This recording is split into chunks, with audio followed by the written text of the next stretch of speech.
Bismillah ar-Rahman ar-Rahim.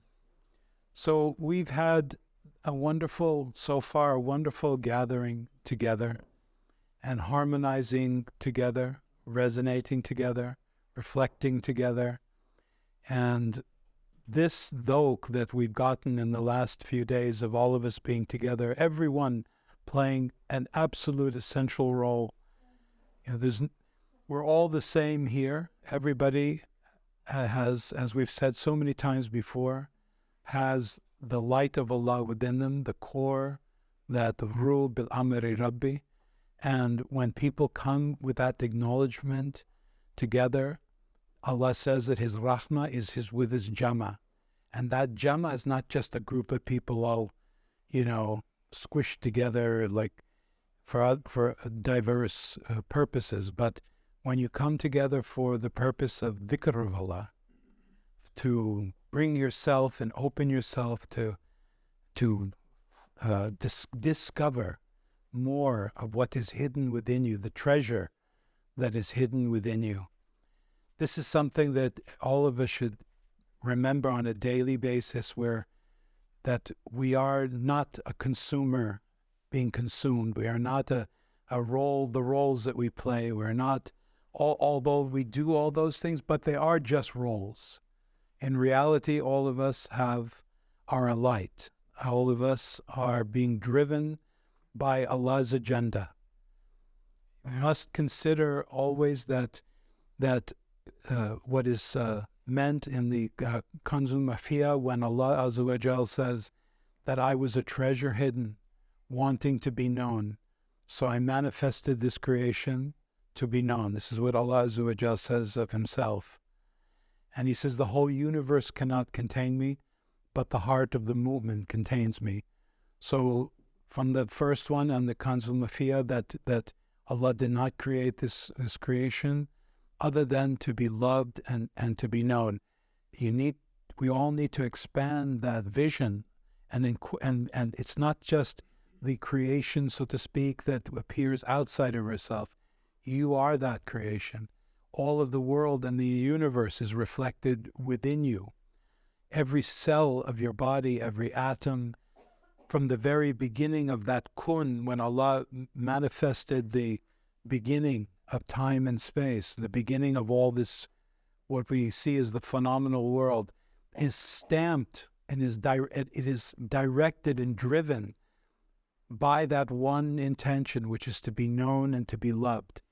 So embrace that element, that idea for your own self, that is what you're about, and that is the most important purpose of your life, is to be in harmony with Allah's will. This is again something that is accessible to each one of us, is to be in harmony with Allah's will. How do you become in harmony with Allah's will? That you be in the presence, you be aware, you be awake. We were talking about this after the talk earlier today, that there are three major elements of this that need further contemplation for all of us to progress, so to speak. And I want to also remind you, before I say these three things, is that the reality of your soul is already there. The fullness of your being is already there. It's what the issue. Allah is not the problem. It is ourselves, our relative and conditional selves that have become opaque and need to become more translucent, and so that the light of the ruh shines through ourselves. So we have to keep this in mind, that everything, no matter what it is stamped with that initial intention of Allah Azza wa Jal to be known and to be loved. So nothing is outside of that paradigm. Nothing. If you look out into Allah's creation, you look at yourself, you look at everything around you, all the circumstances that everybody has been through in all of their lives, everything is a message. It's a messaging. This is something it's not something you can hear once and then you think you know it. You have to bring it actually into your presence. So wherever you are at any moment, and you'll find yourself involved in the moment with, maybe it's a child or a spouse or a work issue, whatever it is. Wake up in that moment and go, look at the circumstance. Rise inside your own self to that place in you, which is that light, that ruh, which is within you, and see with different eyes. Come to witness with the rocket within you. We were talking about that earlier after the talk, that there are certain things that you can do, practically speaking, to bring this presence into your everyday life and be on the path of a transformative Islam. I mean, Islam is not a religion per se. The people, we can call it a religion, yeah, you wouldn't be wrong, but it is a way, a path in which is to transform you to this awakened being. It's not so that you become, mosque goers and they wear your hijabs and act and behave, and that's all fine and good. You have to do all that. That's contains you and dignifies you and develops your character. That's all fine and good. But there's something else too, which is that you see that everything is by Allah, from Allah, to Allah. Allahu nur as-samawati wal ard, and that nur is encompassed you, and you are a vehicle for that light to emanate. So the three things that I want to discuss with everybody or share with everybody this afternoon is, and they need to be contemplated on. There's no way you're going to just understand it intellectually now. It just doesn't work that way. It's a practice. It is a dhawq, a taste that you have to develop and become accustomed to it, and also to become obsessed with it, because it is the only thing that's going to really, in the end, free you from the binds and the burdens of the conditioned and the relative self.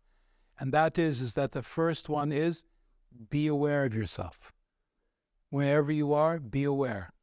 Be aware what is going on in your mind. Be aware of where your body is. Be aware of the emotions that are rising in you and falling, without judgment, just simple awareness. And there's many people today who practice mindfulness meditation and all that. This is, in a way, similar to it, except what we're trying to get is mindless meditation. And I'll get to that in a moment. That you become aware of yourself, and you awaken in you the watcher. It can be the rocket, you call it, in practicing muraqabah. This is an aspect of muraqabah. Just witness yourself, see yourself.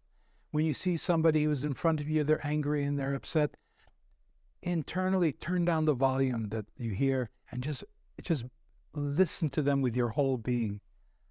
You'll be amazed. If you listen to someone who you're engaged with at any moment, and you become aware and just disconnect yourself from reacting to it, there's a whole other energy that takes over.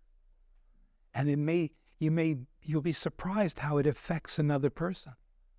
They may not even know or be able to articulate back to you, that something is happening to them. But keep in mind, hearts communicate before words. When you're in a room with the energy between two people is more communicating than what you're saying and what you're hearing and what you're seeing. There's the ghaib, and then we are asked to believe in the ghaib, that which is unseen. More of the unseen is impinging and acting in every single moment than what you see with your eyes.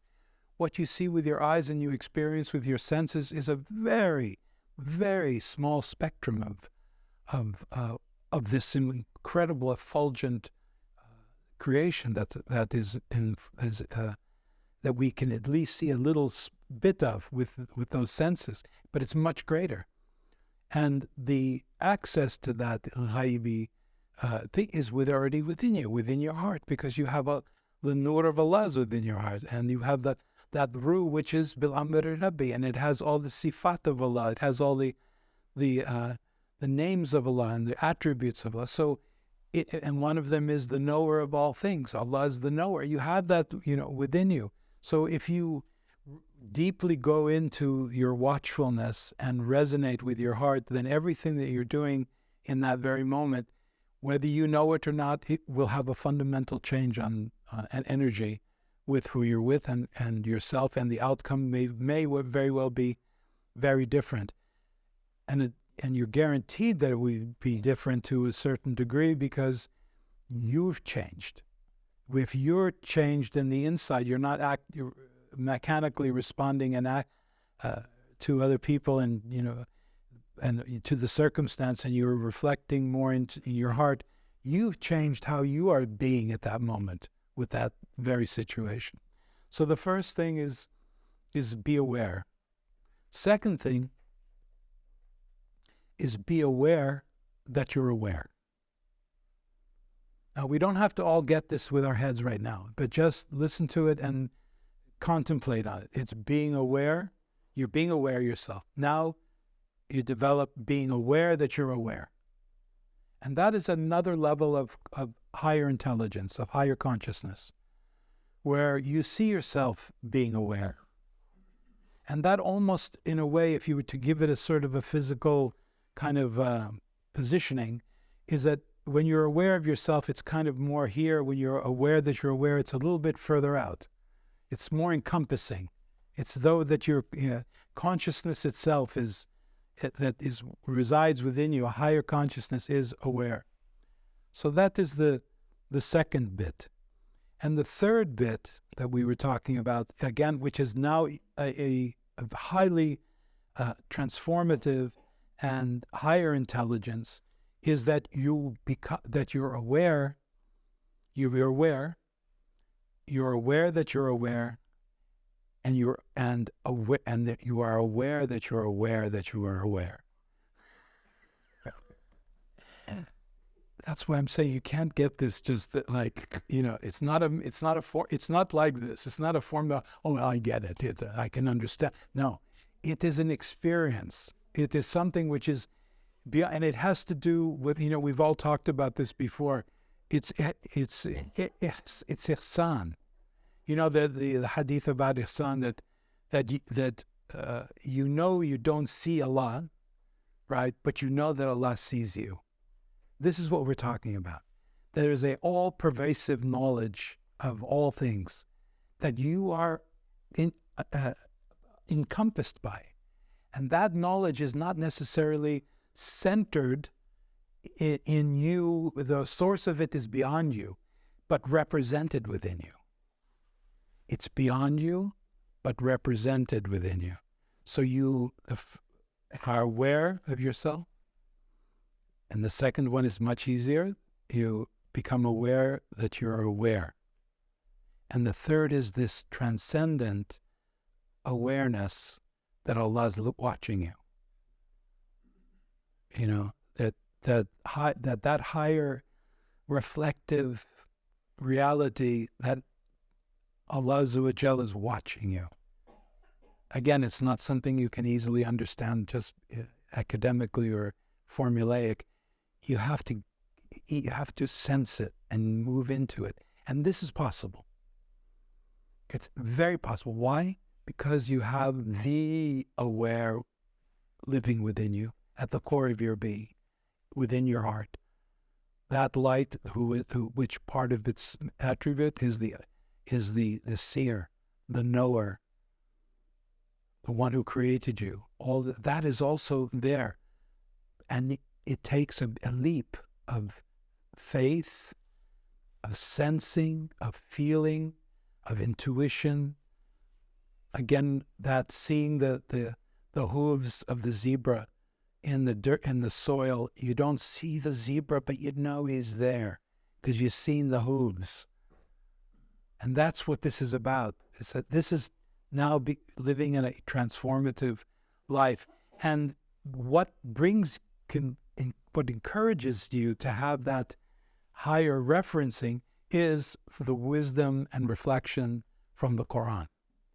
The Quran is that in its entirety is a a cosmology and a reflector of this higher consciousness. It calls you to enter into it, out and take you out of your simple position or relative and very relative and very conditioned self to a more refined self, a more reflective self, and eventually a taste and a sense of something even greater, which is the everlasting self, which is within you, and you begin to taste it.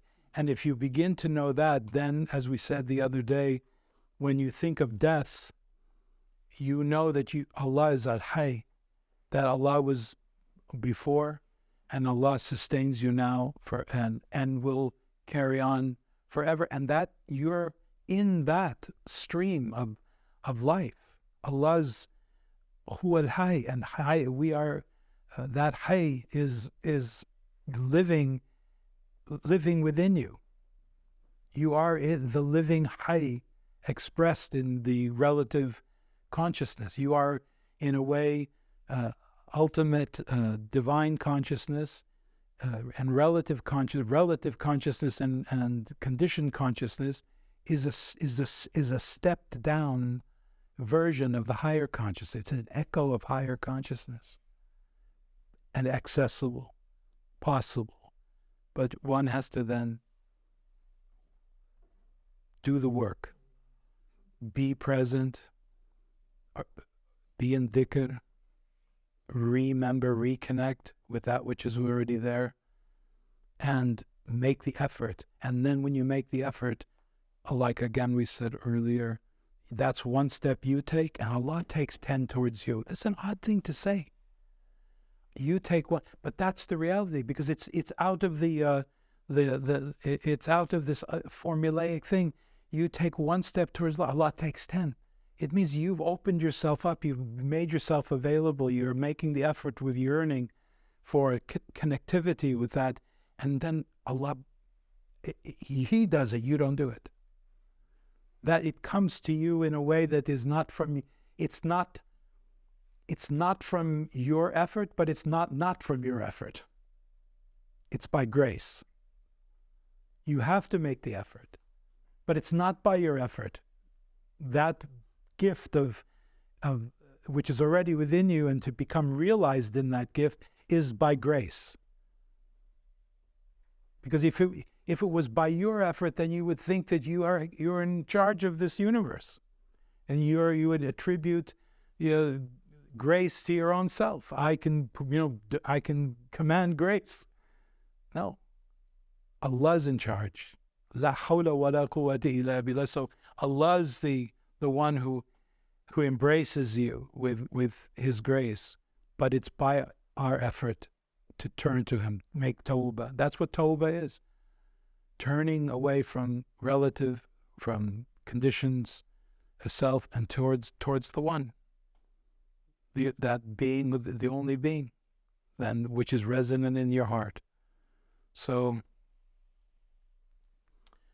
I just wanted to say that to cap off a lot of what we've been personally discussing with some of you, and overall as a general capping of these discussions, is that it's really, in a way, it's in Allah's hands, but it's in your hands. Each one of us, no one can breathe for you, no one can pray for you, no one can live your life, and this is what Allah's laid out for us. If we're so fortunate that we're Muslim, that we have this so clearly in our deen. All these things that I'm talking about, it's all from our deen.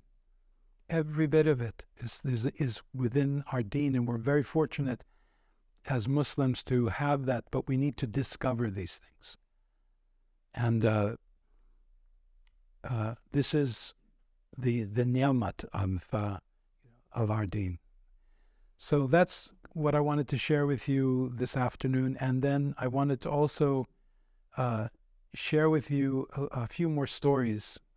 I think So I want to just tell you, I was thinking of like what story I should share with you, and I opened my book and I looked at Sheikh Bashir Uthman Bashir in the who's a sheikh who I had met several times in the introduction, and then I looked over at Abdul Hadi and he said you should say something about Sheikh Bashir, so the order has come to do something about Sheikh Bashir.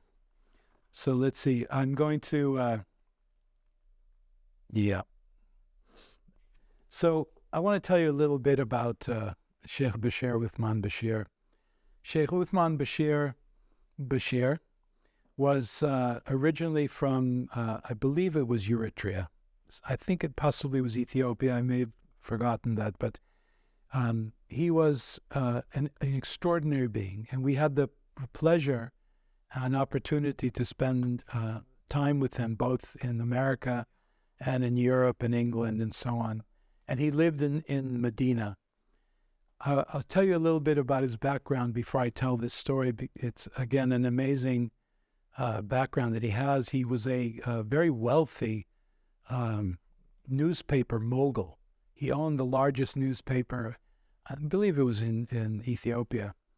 And one day, there was this great Arif Sheikh, his name was Sheikh Bukhari, not the Sheikh Bukhari from the, hadith, but so Sheikh Bukhari was passing through his city, and Sheikh Bashir sent some reporters out to meet him and do a story on him because he heard he was a very famous personality. So when the reporters went out there to see him, Sheikh Bashir didn't want to do an interview. He didn't care at all about having the story about him in the newspaper or anything like that. So when the reporters returned back to Sheikh Bashir, he said he got annoyed. He said, he said, we have the biggest newspaper and he doesn't want to, be in the paper, and, he should be in the paper. He should be grateful that we're sending out these reporters to take his story. So they tried again, it failed. So this time it annoyed Sheikh Bashir so much that he got in his car and he heard that they had left the city. So he rushed down the highway to try to catch up with them, right? And he caught up finally some 30, 40 miles outside of the city where they were. And he pulled it, he had them pull over, and he went to see, there was the head car where Sheikh Bukhari was in that car, and he got in, he asked to see a few moments to see Sheikh Bukhari. So Sheikh Bukhari said, okay. So Sheikh Bashir said, I would very much like you to, to have this story. I came all the way out here, to see you. And he said, and then Sheikh Bashir said to him, Sheikh Bukhari says to him, yes, you did come out here just to see me, but not for the reasons you think.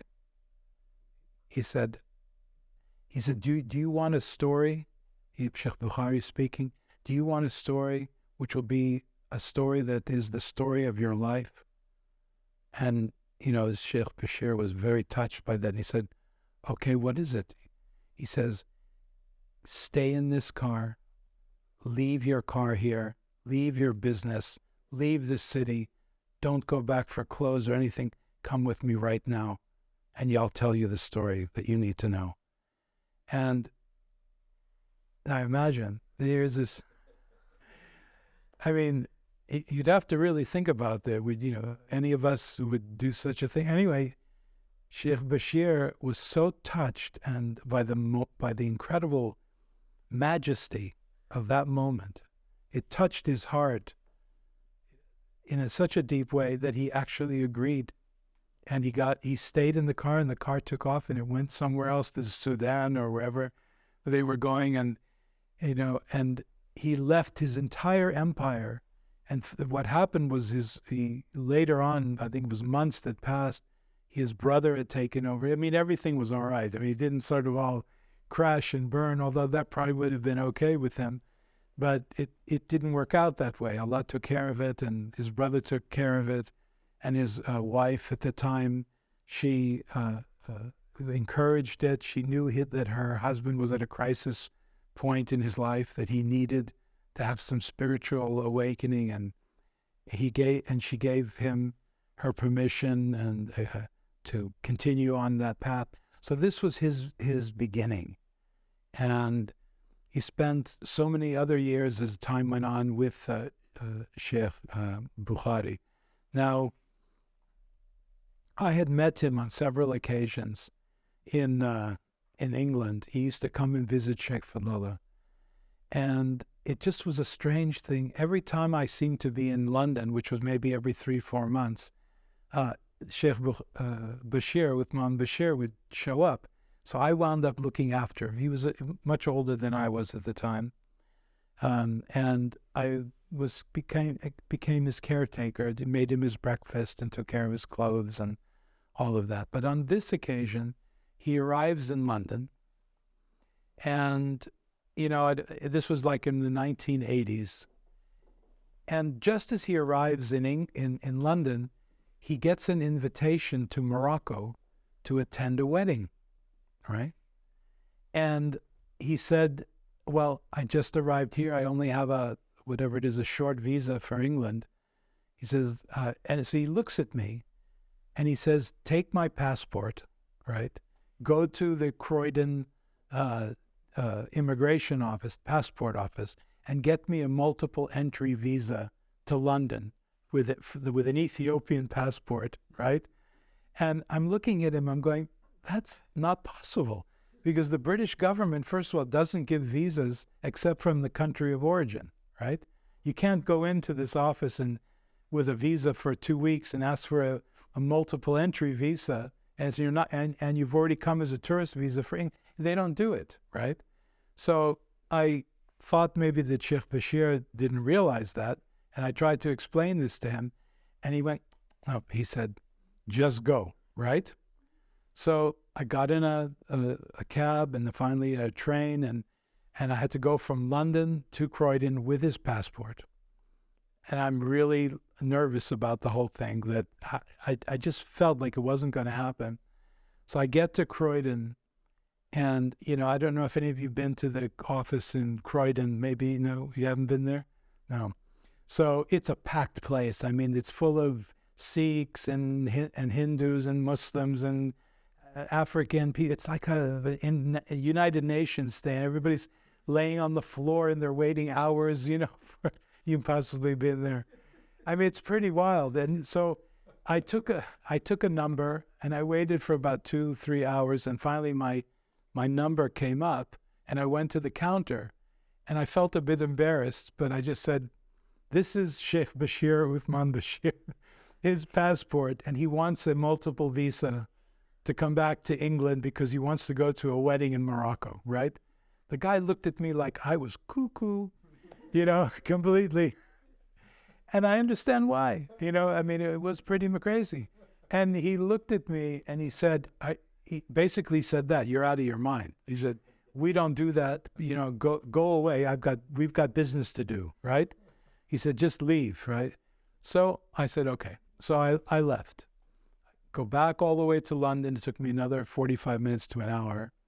And I got back to London, and I came to him and I said, you can't get this visa. This is what they told me. And he looked at me and said, he said, take it back, right? Right. But this time he equipped me with a dhikr, and the dhikr was Ya Sahiru Ya Karibu. Ya Sahiru Siriru Ya Karibu. You who quicken, make something happen quickly, and you who are near. Is that right? Am I right about that? Yeah. You who are close, you are near. So he said, say this dhikr the entire time from you leave here till you get to Croydon and until you get my visa. So I said, okay, Bismillah. So I got my tasbih out and I started to do the Ya Saghiru Ya Qaribu, Ya Sahiru Ya Karibu, all the way to Croydon. And I got to Croydon in the same scene. There I was, all these people. But now the numbers, it was filled up. It was late afternoon. And I took a number, and I looked at my number compared to the number that was on the machine. Now, they have this machine that you click, and it has these mechanical numbers that fall into place, right? So look at my number, and it's at least 40 or 50 numbers, and I knew it wasn't going to happen that day because it was going to close in maybe an hour and a half. So I sat there, I sat in the chair, which was directly in front of the guy who had told me to leave, right? And he looked at me, he saw me again, and he said, oh no, I thought he was going to call the security guards to get me out. But he looked at me and shook his head. He said, then he started pulling the numbers to call people up to the counter. So I'm just holding my number, and he clicks one number. He calls the number out, 35. Nothing. 36. Nothing. And that's when I started feeling very odd about the whole thing. He started going through the numbers, 37, 38. That's an impossible thing to happen in this office. There is hundreds of people there. Everybody's got a little chitty waiting to get to the line. But nobody was going up, not one single person. And as he went through the numbers, I was just doing this dhikr, Ya Saghir Ya Karib, and looking at him. And he was looking at me like, what is going on here? And clicking it. It became a tunnel vision between me and him. And he went through the number, click, click, click, click, click, click. And it went like 20, 25, finally got to my number, click. I said, that's me, right? And I walked up to him, and he looked at me. First, he was in shock because he'd never seen anything like this happen in Croydon before. And of course, I was also awe-struck by the whole moment. And I handed him the ticket, and I said, did you see what just happened? And he said, yeah. He said, I said, that's because you have to understand who this person is, right? And I gave him this little lecture about how he's a saintly person, right? And that this can only happen if it's, it's sort of, and, he just said, give me a minute, right? And he walked in the back, disappeared for a while. And when he came back, his face was like pale. He went to go see his supervisor. I don't know what happened. Maybe he didn't share it with me, but he was in shock. He comes to me and he says, this is the first time in my years of working, he says, as a clerk here, he said, the supervisor gave him a multi-entry visa. It was like, whoa, So I had this multi-entry visa. I'm not even Sheikh Bashir with Mom Bashir. I mean, it's on somebody else's passport. And I got this multi-entry visa to England, which they don't like all these kind of people coming here, to England. Anyway, I was very happy and awestruck by the whole thing at the time. And now in front of the Croydon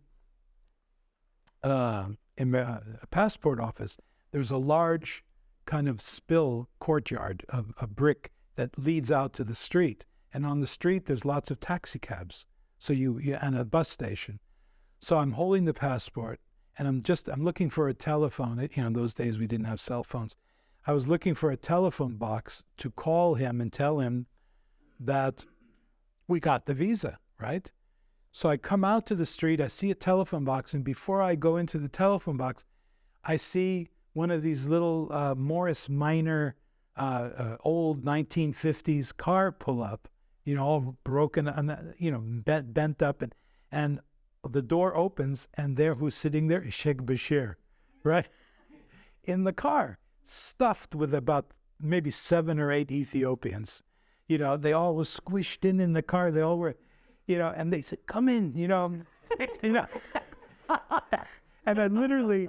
I came in, I had somebody on my lap, and Sheikh Bashir was next to me. He says, passport. And I hand him the passport, and he doesn't say anything. He just looks at it. He says, airports, invest. And we wound up, we went to the airport, and dropped him off at the airport, and he went on his way. So how do these things happen?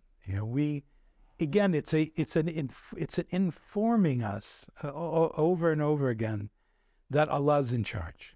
That maybe what you think is an impossibility because you've had this experience, that you assume certain things that are going to happen a certain way, but they may not happen the way that you assume. And most of the time, they actually don't happen the way we think they're going to happen. I mean, many times they do, of course, but there's something about it that in our lives that are constantly indicating to us that there's more to the story. If you go into the flow of it, if you do dhikr, if you're accepting the whole situation in your heart in a different way, and it communicates you that things are not what they seem. It's not always 1 and 1 equals 2. Just not all the time that way. So this was one story of Sheikh Uthman Bashir Uthman. I want to tell you one more story before I end this talk. Again, of serendipity, of being trusting and how things come about. When I first became Muslim, I was part of a Sufi community that was out of England, took their tariqah from Morocco, from Sheikh Mohammed ibn al-Habib. And I was very zealous and didn't know much about the deen, but I knew that these were the right people to be with. I just immediately embraced them and I loved them. And the Sheikh, who at the time was Sheikh Abdul Qadir, who was an extraordinary human being. He's passed away a couple of years ago, rahmatullah alayh. And, he did a lot of extraordinary work. And whenever he would come to America, or, he had so many murids who would just love to be with him, because he's just hanging out with him. It was just an extraordinary experience. You gain so much from it. His knowledge of the world and of social situations and politics and let alone spirituality was vast. So everybody coveted time with him. And the last time that he was in America, at that point, this was around 1978, at that point, 1978, I had just become Muslim, as I've said, and I owned a business at that time. I owned a restaurant, and I sold it. I had a home even. It was my early 20s. I sold it, and I bought a really big, fancy car. I bought an Oldsmobile Delta 98. I don't know if anybody knows what that is, but it's like a big Cadillac-looking thing, with leather seats, and I bought it on purpose because I wanted to drive Sheikh Abdul Qadir around, right, so that I could be with him. So the first year when he visited us, I bought this car, and of course he was happy for me to drive him around because he was very comfortable in the back seat of this car. And so he left, and another cycle of we were by ourselves for a while without the sheikh, and we were carrying on. And the community I was with, they were quite poor because they were people who traveled so much.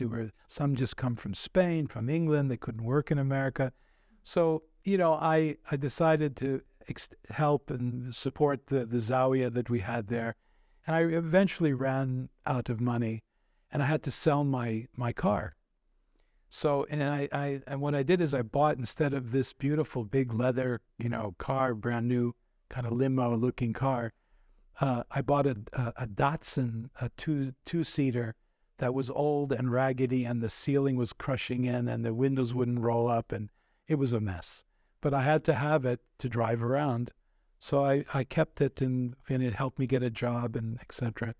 So one day I hear from some of the fuqara, the murids, that Sheikh Abdul Qadir is coming to Tucson for a visit.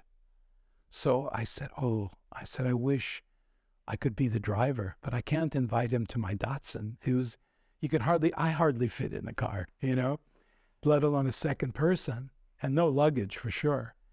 So I thought to myself, as I was just, fantasizing one day, I drove my Datsun by a Cadillac dealership, and I said, I'm going to go in and test drive a Cadillac, right? So I pulled into the dealership, and I said, I want to test drive your best Cadillac, right? Your biggest and best Cadillac. So I met this fellow, the sales manager there. His name was Alan. And he said, okay, give me your driver's license and we'll take a photograph of it. And here's the keys, and just, take it around the block a couple of times. And he showed me this incredible Cadillac called the Fleetwood. And the big seats, and it had, what really was amazing was the seats and everything inside was green, right? So I said, green, right? This is Darqawi green, Habibiya green, Muslim green, So I said, the Sheikh, if I had to own this car, the Sheikh would love this car. So I'm driving around, it's going, and the car was very expensive. There's no way I could afford it. And all of a sudden, I had this sense in my heart, and it like hit me viscerally I felt my whole body feeling chills running through it. I said, oh my God, Sheikh Abdul Qadir is here, right? I didn't know that for a fact. I just sensed it, right? I had this intuition about it. So I said, well, the Zawiya is only a few minutes from the Cadillac dealership. So I said, okay, I'm going to go and go by the Zawiya just to make sure that what this has come to me. Is it real? Is it not real? What's going on? So I get to the Zawiya, and there, standing in front of the Zawiya with his suitcases, is Sheikh Abdul Qadir. He arrived unannounced. He didn't tell anyone. And he was standing there at the Zawiya by himself. And I opened the door, and he looked at me, he said, Mustafa. I said, yeah, Sheikh. He says, is this your car, right? I said, yes, Sheikh, this is my car. That's the start of a major issue here. I said that I couldn't say it wasn't my car because I wanted to drive him around. I thought to myself, well, maybe I'll just drive him to where he lives, which only takes about 15 or 20 minutes. And then I'll drop him off, and then everything will be fine. I'll take the car back to the dealership. So while we're driving there in the car, he's going, oh, I love this car, he says. He said, this is a wonderful car. He said, this is a car I can feel comfortable in, and it's quiet and lovely in every way. And I said, yes, Sheikh. He said, yes, it's a wonderful car. And I get to the Zawiya, the Rabat, we called it at that time. And I was hoping, oh, please get out of the car quickly. And, and he gets out of the car, and he asks me to bring the luggage in. I brought the luggage in, and I said, Sheikh, I really have to go. He says, no. He says, stay, right? Have tea with me. And I said, okay, and I couldn't refuse. And of course, after we had tea, he disappeared to his room, and he came back about 20, 30 minutes later, and he said, I don't want to be in this house tonight by myself. Stay here and sleep the night. He says, okay? And I said, yes, Sheikh, I'm going to do that. And I wound up that night sleeping at his Rabat, and worried now, basically, that I probably have just stolen this car. I didn't mean to, but it just appeared that was the case.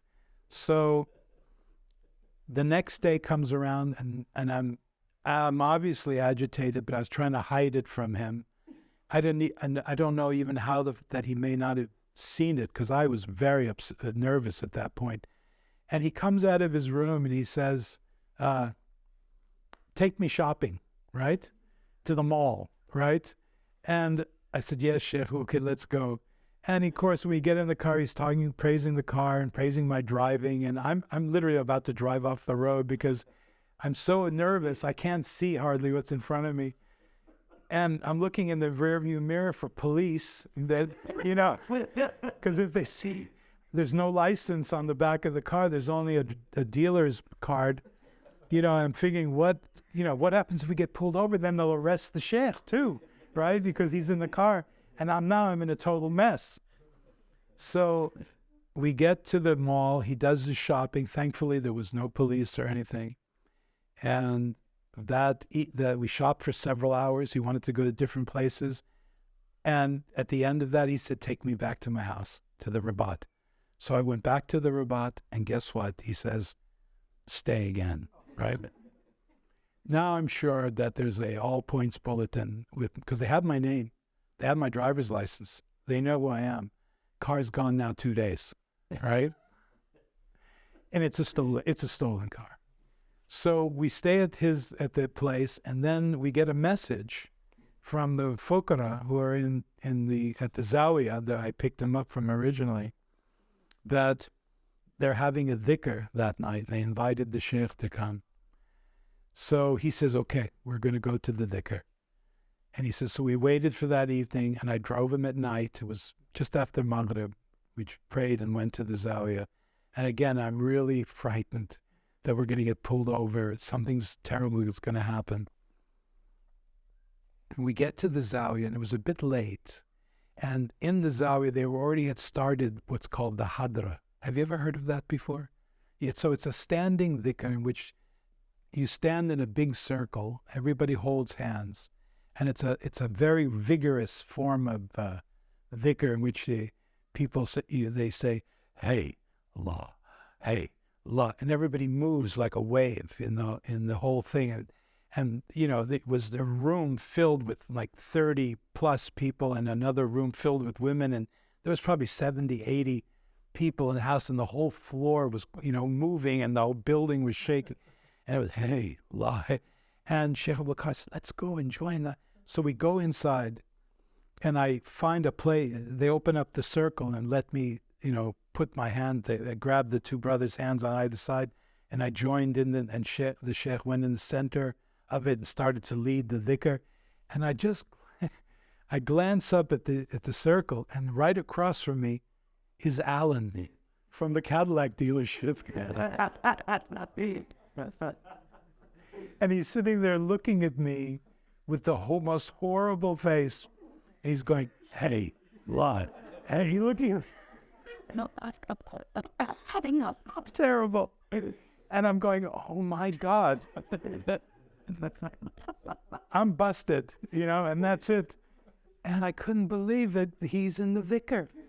How is that possible? Well, I understood later why, because he had my license. He found out where I lived. He asked from people where I lived, where I hang out, and it was this place. And he shows up that night, and he's in the dhikr. And of course, I can't be doing dhikr. I'm not in dhikr at all. I'm just totally full of anxiety, ready to jump out the window sort of thing. And we had a wonderful dhikr, though. It went on and on and on. And this man focused on me. I was just praying that at the end of it, I can somehow reconcile myself with this guy. So at the end, the dhikr settles down. The sheikh gave a beautiful talk. I couldn't hear a thing he was saying at that point. But at the end of it, food and drink was beginning to be served. And I went around the circle to meet this guy, Alan. And he grabbed me by my arm, and I didn't blame him. He grabbed me. He says, "Where's my car?" I said, "It's parked outside." He said, "What did you do? Why did you take the car?" I said, "Well, it's because of this sheikh. This man who's, and I'm trying to explain to him that this is he's a saintly being. I thought maybe this is before the Uthman Bashir issue, but I was trying to explain to him, that this happened, and then he starts to say, and then I said, "Well, what are you doing here?" He said, "Well, I came to look for you." But I said, "Why did you stay in the dhikr?" He said, "No." He said, my real name is not Alan, it's Ali. He said, "And I'm from Lebanon. I'm a Muslim," right? I'm going, oh my God, that's a good starter right there, And we started talking, and I explained to him that I apologized to him. I said, I didn't mean to steal the car, and please forgive me.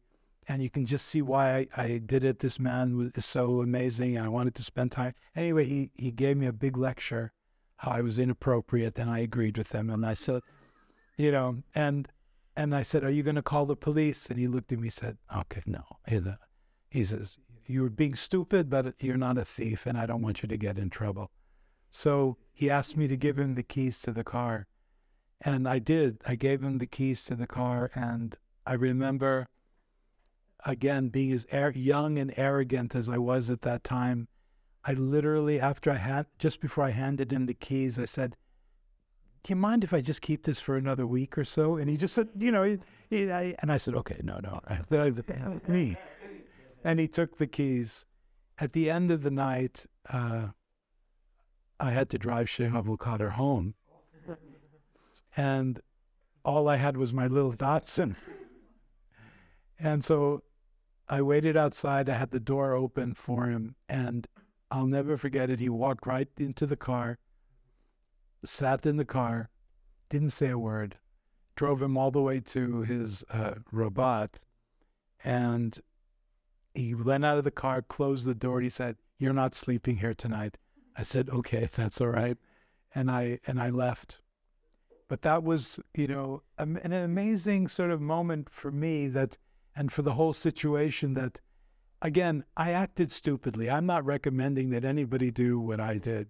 It was, first of all, it was a lie that I told the chef, and, but I was really wanting so much to be with him, and this gave me such an opportunity. But in the end, here he was, this generous human being who, raked me over the coals, which I deserved. But he was compassionate towards me and empathetic, and he let me go without any issue. One kind of wrap up on this was years later, many years later. I hadn't seen Sheikh Abdul Qadir for many, many years, and he had come to San Antonio and to visit Sheikh Fadlullah for a short bit, and I was serving them tea, and Sheikh Fadlullah asks me at the end, he says, "Can you take Sheikh Abdul Qadir to his hotel?" So I said, "Sure." And I had a decent car at that time. And so Sheikh Abdul Qadir came out to his meeting. This is years later. And I opened the door for him. And just before he gets in my car, he turns to me and he says, "This is your car, isn't it?" Right? And I said, "It's my car, And he says, okay. He laughed, and we both laughed. So in the end, it became a sweet sort of a moment after that. So that's another story. I believe I have that also in my book. So all these things, happen to us, and they happen to me. I'm sure everybody here has a story, a miraculous story. Constantly, our life is trying to inform us of not to be so sure that you think what's going on, and to see that that you have a plan and Allah has a plan. And without doubt, Allah's plan comes to be under circumstances which are almost unimaginable. But what you can see is Yad Allah, because you see the hand of Allah in those circumstances and what happens. And this is a big teaching for all of us, is to remember to look for the hand of Allah, even though you're having maybe a very stressful situation or a traumatic and dramatic situation.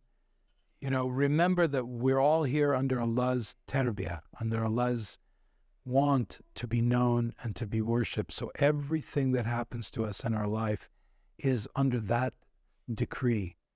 And it just takes us the little effort to be awake and to be aware and be in the moment so that we can witness that.